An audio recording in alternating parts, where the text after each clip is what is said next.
All right, painters, welcome back to Without a Clue. So, part of the Getting Sorted, Keeping Sorted, and some handy tips series.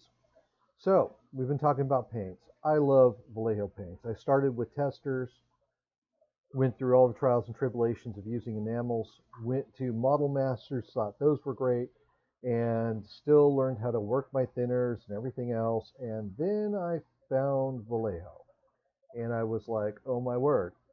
Now, the good thing is it's a wide range. It's got a model color. It's got a game color. It's got the Panzer Aces color. It's got the air color. It's got washes, basing. It's just like Citadel, but different.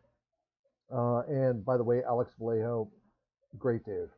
So now you come trundling back home. We've talked about a paint inventory with your bottle of new stuff.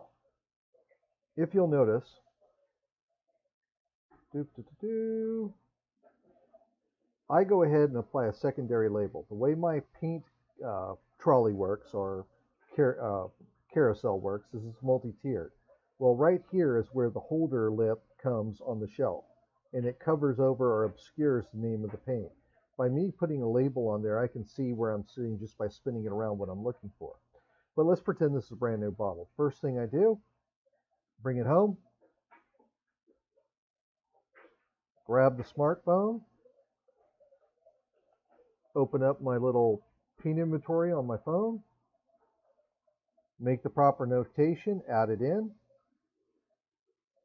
Once that's done, grab my little label machine, beep, beep, beep, print out the label.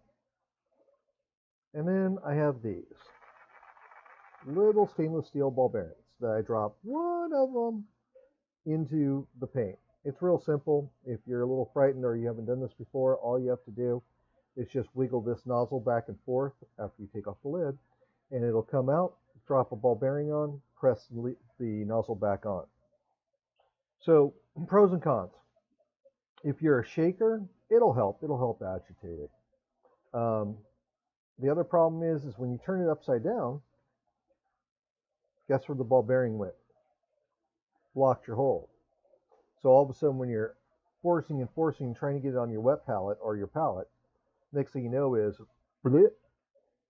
Or the other problem, you shake, you shake, you shake. Now, Vallejo says that the way you're supposed to do their paints is like this. Spin them between your hands. Now, if you've done that a million times, yes, it's probably the most effective way to get the paint stirred up. However, I found another way. Da da da da. The DeWalt drill. Now, multi-speed drill, you can get these things. You can go as fancy as you want. You can go down to Harbor Freight, buy a cheap drill for like $10, and I will show a tutorial on how to actually install this piece and make this piece. Not hard at all. Get yourself a chuckless drill so you can just hand tight it on, and it's very handy. One of the problems I found with Vallejo is by whether you shake, it produces bubbles. You do this, it takes you 18 years. You feel like you started a fire the way the old-fashioned people did. And it has negligible results. So when you actually start to pour it on, all of a sudden you get this run of the sauce that's real pigmenty type of paint, and then all of a sudden, blip, a drop of the good stuff comes out, and then you got to mix it all together. By using my handy little Vallejo patented paint spinner, guess what it's replicating? It's replicating that action. But the other part is that thing can go faster and it can also stir better than I can. By putting that ball bearing in here, basically what happens is when you tilt that drill, and I usually tilt it about a 45-degree angle when I'm engaging it. When you tilt that drill, what will end up happening is that ball bearing will start to break loose in the bottom of that wonderful little soup at the bottom, or that paste, and start to spin it into the pigment up above. And then you let it go for about 1 minute, boom, it's good to go. Like I said, when I started, I used to shake, and it creates all kinds of bubbles in there, but also it can also get it where you've jettisoned out all of the binder, and you left the paint down in the bottom of the bottle. So, and frustrates you with the quality of the paint. Taking the time, getting a drill, making a spinner, I got no bubbles and I have perfect pours every time, perfect drops. That only require me putting thinner or a retarder in there, stir that in, versus stir the paint, get its consistency right, then drop in retarder, drop in matte medium, whatever medium I'm using.